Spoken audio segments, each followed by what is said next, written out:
Welcome to Storytime. Enjoy with me.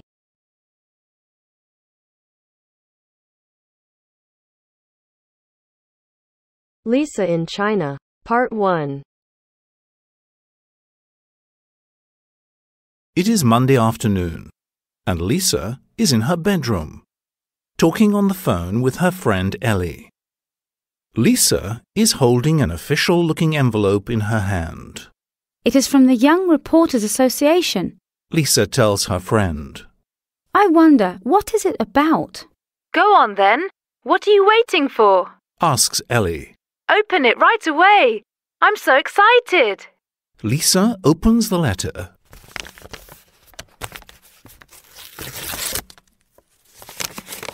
And reads aloud. Dear Lisa, we are very happy to inform you that the Young Reporters Association has randomly selected you to participate in the first International Photo Convention with your photographs. The convention will take place on 27 to the 31st of July in Beijing. You will also have another 6 days for sightseeing on a train tour with Hu Tian, one of our Chinese members. The Young Reporters Association will plan and pay for the whole trip. So, pack your bags, Lisa. You are going to China.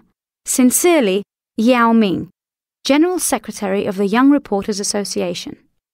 They want to send me to China. I can't believe my luck, She exclaims.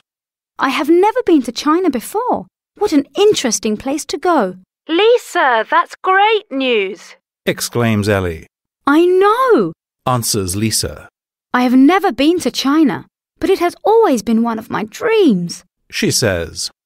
Yes, it's an amazing opportunity for you. Says Ellie. And when you get back, you could write a report about your trip for the school online newspaper. What do you think? Oh, Ellie. Laughs Lisa. Okay. You never seem to forget your position at the paper, do you? Well, I'm not the editor for nothing. The girl laughs back. Let's hang up now. She adds. You have to do some research before the trip, don't you think? You're right. Says Lisa. China, here I come. After a long flight, Lisa finally arrives in Beijing. At the airport, a young man is waiting for her. He is holding a sign reading, Lisa, Young Reporters Association. Lisa goes towards him and the man greets her warmly. Nice to meet you, Lisa, He says, and introduces himself. I am Hu Tian, and I work for a local teen magazine here in Beijing. I will be your guide in China. He says as he takes her suitcase. Lisa is relieved. Everything is so strange to her here, and there are so many people everywhere. Hu Tian takes Lisa to her hotel by taxi. You must be tired after your long trip. He says when they arrive. Have some rest, and we'll meet again in the afternoon. Then you can have a taste of China. Lisa smiles as she goes to her hotel room. I wonder what he meant. She thinks to herself. Oh well, I guess I'll find out in a few hours. She says and falls asleep right away. After her nap, Lisa feels like a new person. She meets up with Hu Tian and his sister May. The two take her to a restaurant in the old city.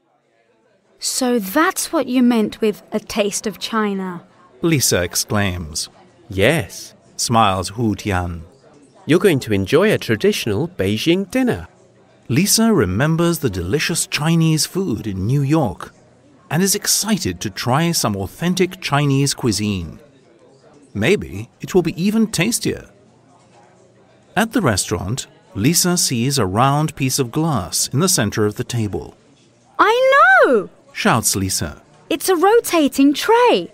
The waiter puts all of the dishes on the tray so that the people at the table can turn it and try each of the different kinds of food. She says with a smile. It is customary to try a little bit of everything. It is also polite to always leave the last bite on the plate. Says May. When the waiter comes to the table, they ordered traditional tea and several different dishes. We ordered Peking duck. It's a famous dish here, explains May. The cook then brings the roast duck and cuts it in front of them. A waiter also brings different dishes to eat along with the duck. Lisa is impressed. What are all these little bowls? Asks Lisa. There are pancakes in this one and vegetables and 3 different kinds of sauces. Hu Tian and May laugh. Let me show you how to eat Peking duck, says May. First, you take a pancake. Then you put some sauce and some vegetables on your pancake. OK, I got that. Says Lisa. This is fun, actually. Now, put some duck in the pancake and wrap it. Enjoy, says May, smiling to the girl. Delicious, says Lisa. No wonder it's so famous. They take turns turning the tray and tasting the different kinds of food. Hu Tian and May are eating with chopsticks. Is it difficult to eat with chopsticks? Asks Lisa. No, not really, says Hu Tian, and May offers to teach her.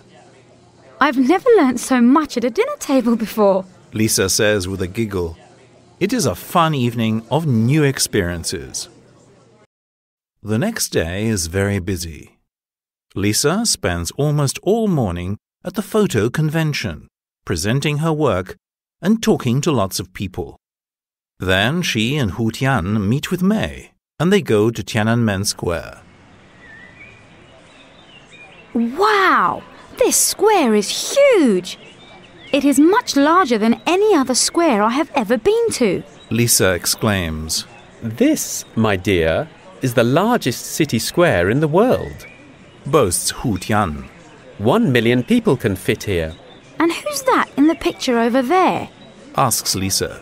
It's Mao Zedong, the founder of the People's Republic of China, explains Hu Tian. Next, the 3 friends take a tour of the Forbidden City. Lisa is impressed by the artwork and history she discovers there. The Forbidden City is about 600 years old. It used to be the Chinese Emperor's palace. You see, in Chinese history there were no kings or queens. We had emperors and empresses. Now the place is a huge museum, the Palace Museum. Common people could not enter the Forbidden City. That is why they called it forbidden, says Hu Tian. Lisa and her friends are now in the Hall of Supreme Harmony. The Emperor's throne is here, says May. Lisa looks around. There are dragons everywhere. Lisa is impressed and asks May about it. The dragon is a symbol of power, strength, and good luck, May explains. It was also the symbol of the Emperor himself. In the Hall of Supreme Harmony, experts counted 13,844 dragons, adds Hu Tian. As they walk towards the exit, Lisa hears Hu Tian's voice. Come on, Lisa, Hu Tian shouts. I'm hungry. Let's have some lunch. That sounds great. Lisa replies. Where shall we eat? She asks as they walk towards the exit. I know. Let's have a picnic near Tiananmen Square. We can buy some sandwiches over there, Hu Tian suggests, pointing to a shop across the street. They sit down on a bench and have a lovely picnic in the warm sun. Lisa is admiring a very large modern building across the street. That is a beautiful building, says Lisa. It looks like a giant egg, doesn't it? You're right, Lisa, says May. It is the National Centre for the Performing Arts, but the local people just call it the Egg. Concerts, operas and plays take place there. After lunch, they go to the Olympic Green, the most modern part of Beijing. Wow, look at all those buildings! Lisa exclaims. That one looks like an ice cube. Yes, it's a very interesting building. That's the National Aquatic Centre. It housed the swimming and diving competitions of the Summer Olympic Games in 2008. Replies Hu Tian. See that one over there? Says May, pointing at a very strange structure. That's the National Stadium, the bird's nest. Can you see why? Of course, it's like a gigantic bird's nest. Lisa replies. China has certainly changed a lot since the times of the emperors in the Forbidden City. To be continued.